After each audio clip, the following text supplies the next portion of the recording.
할렐루야. 우리 주심의 은혜와 평강이 이 아침 새벽을 깨우며 함께 또 영상으로 말씀에 참여하는 우리 유영교회 모든 성도님들 가운데 함께 하시기를 간절히 축원합니다. 오늘은 신명기 4장 32절에서 43절 말씀으로 여호와를 알라라는 제목으로 하나님의 은혜를 함께 나누기를 원합니다. 우리가 계속해서 신명기 말씀을 함께 나누고 있는데요. 신명기는 모세가 약속의 땅 가나안에 들어가지 못하고 요단강 동편의 느보산이라는 곳에서 백성들을 향하여 선포한 세 편의 설교를 말하고 있습니다. 그 중에서 오늘 말씀은 첫 번째 설교의 마지막인 첫 번째 설교가 1장에서 4장까지 이어지는데 그 4장의 마지막 부분을 우리에게 말씀하고 있습니다. 지난 역사를 돌아보며 하나님의 유일성을 말하고 있고요. 하나님의 말씀에 순종할 것을 백성들에게 선포하고 있습니다. 그리고 마지막 요단강 동편에 세 곳의 도피성을 주셨음을 우리에게 언급하고 있습니다. 오늘 말씀을 통해서 하나님의 특별한 사랑을 받은 이스라엘 백성의 책임과 그들이 어떠한 의무를 가지고 하나님의 말씀을 통해 순종해야 되는지 오늘 말씀을 통해서 함께 나눌 수 있기를 간절히 소망합니다. 오늘 본문 말씀 먼저 32절에서 40절은 유일하신 하나님에 대해서 언급하고 있는데요. 먼저 32절에서 35절 말씀입니다. 제가 봉독하겠습니다. 내가 있기 전 하나님이 사람을 세상에 창조하신 날부터 지금까지 지나간 날에 상고하여 보라. 하늘이 이 끝에서 저 끝까지 이런 큰 일이 있었느냐? 이런 일을 들은 적이 있었느냐? 어떤 국민이 불 가운데서 말씀하시는 하나님의 음성을 너처럼 듣고 생존하였느냐? 어떤 신이 와서 시험과 이적과 기사와 전쟁과 강한 손과 편팔과 크신 두려운 일로 한 민족을 다른 민족에게 인도하여 낸 일이 있느냐? 이는 다 너희의 하나님 여호와께서 애굽에서 너희를 위하여 너희 목전에서 행하신 일이라. 이것을 내게 나타내심은 여호와는 하나님이시여 그 외에는 다른 신이 없음을 내게 알게 하려 하심이라. 아멘. 32절 말씀을 통해서 창조부터 지금까지 하나님의 역사를 너희가 생각해 보기 원한다 라고 모세는 선포하고 있습니다. 그러면서 지난 날을 상고하여 보라 라고 말합니다. 여기서 상고하다는 말의 원래 뜻은요, 묻다, 구하다, 요청하다, 간청하다 이런 뜻을 가지고 있습니다. 이스라엘 스스로 너희들이 생각하여 답을 찾아보라는 뜻도 있지만 이러한 모든 것들을 생각해 보면서 여호와 하나님께서 너희들을 인도하셨다는 것에 대해서 생각해보고 하나님께 여쭈어보라 라는 의미가 담겨 있다는 것이죠. 즉 온 우주를 만드신 하나님 앞에 나와 그분이 어떠한 분이신지 어떠한 일을 행하셨는지 깨닫기 원한다 라고 모세는 말씀하고 있는 것입니다. 사랑하는 유영교회 성도 여러분, 우리의 신앙생활에도 이런 것 같습니다. 항상 생각하고 상고해 보는 것, 하나님의 역사하심을 우리가 되새기면서 하나님 앞에 다시 한번 질문하며 나가는 모습. 예수님께서도 말씀하셨죠. 들의 백합화를 생각하여 보라 라고 말씀하셨어요. 우리의 지나온 인생을 생각해 보면서 우리가 이렇게 깨달을 수 있어야 돼요. 모든 것이 하나님의 인도하심이었고 주님의 은혜였습니다. 그분의 사랑이 있었고 그분의 도우심이 있었습니다 라는 고백을 하지 않을 수 없다는 것이죠. 이러한 이스라엘 백성을 향한 특별한 사랑, 이러한 특별한 은총을 너희들도 깨닫기 원한다라고 모세는 지금 고백하고 있는 것입니다. 또한 33절, 34절에 보시면요, 이렇게 말씀하세요. 불 가운데서 말씀하시는 하나님의 음성이라고 말하고 있습니다. 당시에는요, 하나님의 음성을 듣거나 하나님의 모습을 보면은 죽게 될 것이라고 생각을 했어요. 그렇기 때문에 사람들은 이것을 두려워했습니다. 하나님을 대면하면 살아남는 것 그 자체가 은혜라는 것이죠. 오늘날도 우리가 하나님 앞에 범죄하며 죄를 지며 살아갑니다. 그럴 때 우리가 양심의 가책을 느끼며 성령님께서 우리를 깨닫게 하실 때가 있다는 것이죠. 그것이 우리에게 주시는 은혜이고 기회인 것입니다. 너희가 이것을 깨닫기 원한다. 이 기회를 잡기 원한다. 그러한 마음이 오늘 지금 본문을 통해 말씀하시는 모세의 본심이라는 것입니다. 36절에서 40절까지 이렇게 말씀하십니다. 여호와께서 너를 교훈하시려고 하늘에서부터 그의 음성을 내게 듣게 하시며 땅에서는 그의 큰 불을 내게 보이시고 내가 불 가운데서 나오는 그의 말씀을 듣게 하셨느니라. 여호와께서 내 조상들을 사랑하신 거로 그 후손이 너를 택하시고 큰 권능으로 친히 인도하여 애굽에서 나오게 하시며 너보다 강대한 여러 민족을 내 앞에서 쫓아내고 너를 그들의 땅으로 인도하여 들여서 그것을 내게 기업으로 주려 하심이 오늘날 같으니라. 그런즉 너는 오늘 위로 하늘에나 아래로 땅에 오직 여호와는 하나님이시요 다른 신은 없는 줄을 알아 명심하고 오늘 내가 내게 명령하는 여호와의 규례와 명령을 지키라. 너와 내 후손이 복을 받아 내 하나님 여호와께서 내게 주시는 땅에서 한없이 오래 살리라. 아멘. 우리 하나님은요, 무엇이든지 하실 수 있는 분이십니다. 큰 불을 내리실 수도 있고요, 여러 민족을 쫓아내기도 하실 수 있는 분이십니다.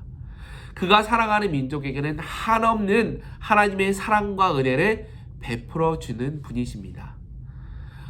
그러한 은혜를 하나님께서 동일하게 우리에게도 내려주시기를 원하는데요. 그러한 은혜를 받기 위한 조건이 있어요. 오늘 뭐라고 말씀하시나? 여호와의 규례와 명령을 지킬 때, 여호와의 규례와 명령을 지켜 행할 때 가능하다는 것이죠. 우리는 나보다 강한 것, 크게 보이는 것 앞에서요 위축되거나 하나님의 살아 역사하심을 의심하기도 합니다. 그러나 하나님께서 우리와 함께 하시고 도와주시기만 한다면 나보다 강한 힘, 환경, 사람, 심지어 나라까지도 이길 수 있는 힘을 하나님께서는 우리에게 허락하신다는 사실이죠. 우리 눈에는 너무나 거대하고 위대해 보이지만 하나님의 시각으로 봤을 때는 사실 아무것도 아닌 작은 일이 될 수도 있다는 것입니다. 문제는 내가 얼마만큼 여호와 하나님을 신뢰하며 살아가고 있느냐라는 것이죠. 하나님의 명령과 규례를 지키며 살아가고 있느냐, 여기에 달려있다는 것입니다. 그러한 의미에서 오늘 모세가 말하는 첫 번째 설교를 마무리하는 이 시점에서 백성들이 하나님의 법도와 율례를 지킬 때 여기에 순종의 모습으로 나아갈 것을 요구하고 계신다는 사실입니다. 다시 출애굽한 이스라엘 백성들의 모습을 살펴보면서 그들은 하나님께서 십계명과 여러 율법을 허락하셨습니다. 이것을 지켜 나가라는 것이죠. 오늘날 우리에게도 동일합니다. 우리에게는 신구약 66권의 하나님의 말씀을 허락해 주셨어요. 이 말씀을 부지런히 읽고 듣고 묵상하며 순종하며 행할 때 하나님께서 주시는 복을 우리의 삶 속에서 우리가 맛보며 누리며 살아갈 수 있다는 것입니다. 그런 하나님을 신뢰할 수 있는 저와 여러분 모두가 될 수 있기를 간절히 축원합니다. 그러면서 마지막으로 도피성에 대한 말씀으로 오늘의 메시지가 마무리가 됩니다. 41절에서 43절 말씀입니다. 그때 모세가 요단 이쪽 해 돋는 쪽에서 세 성읍을 구별하였으니 이는 과거에 원한이 없이 부지 중에 산해난 자가 그곳으로 도피하게 하기 위함이며 그중 한 성읍으로 도피한 자가 그의 생명을 보존하게 하기 위함이라. 하나는 광야 평원에 있는 벳셀이라 루벤 지파를 위한 것이요 하나는 길랄 라못이라 갓 지파를 위한 것이요 하나는 바산 골란이라 므낫세 지파를 위한 것이었더라. 아멘.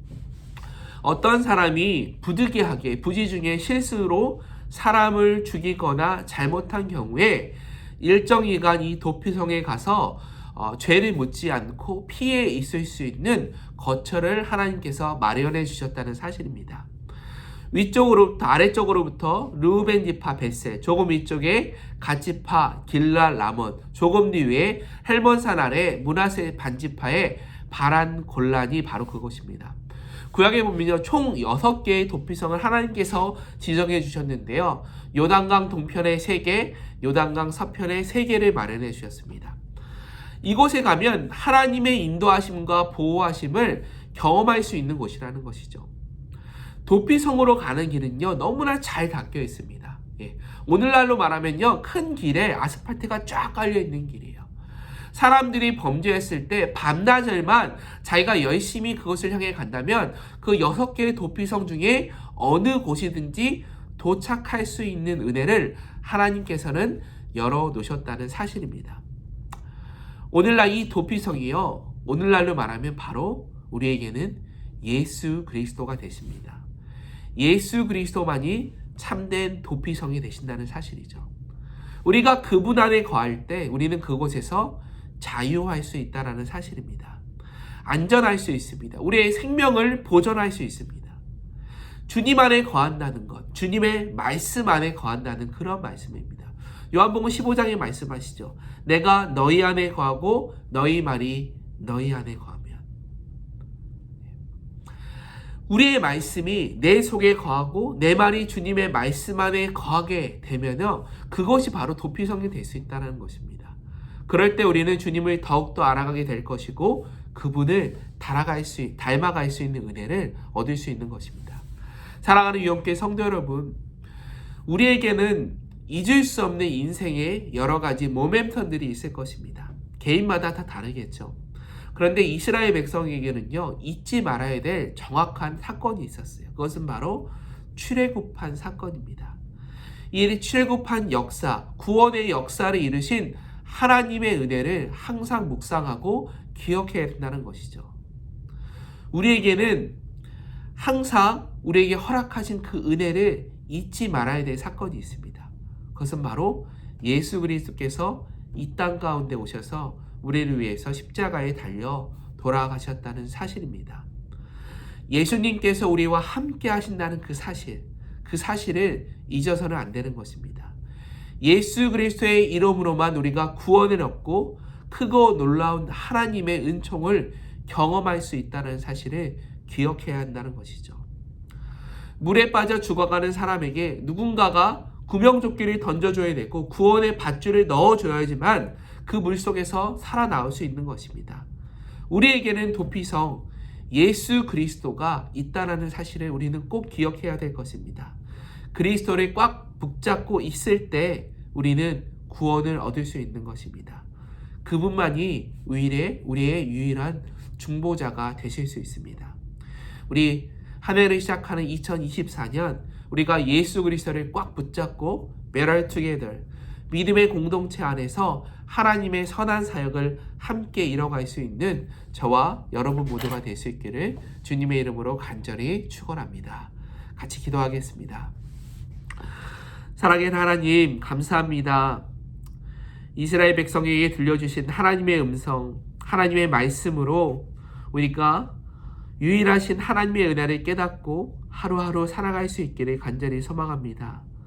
우리의 삶에서 하나님만이 오직 유일하신 하나님인 것을 부인하지 않고 끝까지 참고 기다리며 순종의 모습으로 살아갈 수 있도록 인도하여 주시옵소서. 하나님의 말씀을 삶의 중심으로 두고 살아갈 수 있도록 지켜주시옵소서. better together 우리에게 허락하신 유형 공동체를 통하여 함께 신앙생활할 수 있도록 인도하시고 옆에 있는 영토원들과 믿음과 사랑의 교제를 나누며 서로 이끌어주며 격려하며 살 수 있는 저희들의 모습이 될 수 있도록 인도하여 주시옵소서. 오늘 하루도 주님과 동행할 수 있는 믿음의 삶 살아갈 수 있기를 간절히 소망합니다. 감사드리며 살아계신 우리 주 예수 그리스도의 이름으로 간절히 기도합니다. 아멘.